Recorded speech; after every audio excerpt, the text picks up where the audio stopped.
ఆడబిడ్డలు నీళ్ల కోసం రోడ్డెక్కితే వచ్చే ఎన్నికల్లో ఓట్లడగం. ప్రతి మనిషికి 100 లీటర్ల మంచినీటిని అందించే ఓ మహత్తర కార్యక్రమానికి శ్రీకారం చుడుతున్నా.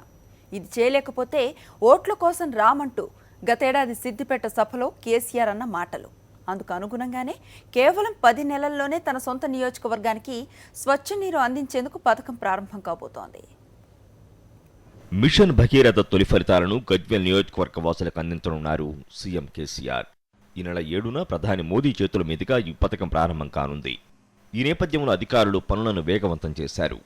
గజ్వేల్ నియోజకవర్గంలోని గజ్వేల్, కొండపాక, జగదేవ్పూర్, వర్కల్, ములుగు, తూప్రాణ మండలాల్లోని 243 గ్రామాలకు ఈ నెల 7న తాగునీరు అందనుంది. ఎల్లంపల్లి నుంచి గోదావరి జలాలను సిద్దిపేట నియోజకవర్గంలోని చిన్నకోడూరు గ్రామం వద్ద ఫిల్టర్ బెడ్లోకి తరలిస్తారు. అక్కడ శుద్ధి చేసిన నీటిని కొండపాక మండలం కోమటి బండకు పైపుల ద్వారా తీసుకొస్తారు. అక్కడ నిర్మించిన 3 భారీ ట్యాంకులలో నింపి అక్కడి నుంచి గజ్వేల్ నియోజకవర్గంలోని అన్ని గ్రామాలకు తరలిస్తారు. తెలంగాణ సర్కారు ఇంటికి స్వచ్ఛమైన నీరందిస్తున్నందుకు చాలా సంతోషంగా ఉందంటున్నారు మహిళలు. మిషన్ భగీరథ ద్వారా మంచినీరు అందనుందన్న ఆనందం సీఎం కేసీఆర్ నియోజకవర్గ ప్రజల్లో కనబడుతోంది. విష్ణు, సాక్షి టీవీ, మెదక్.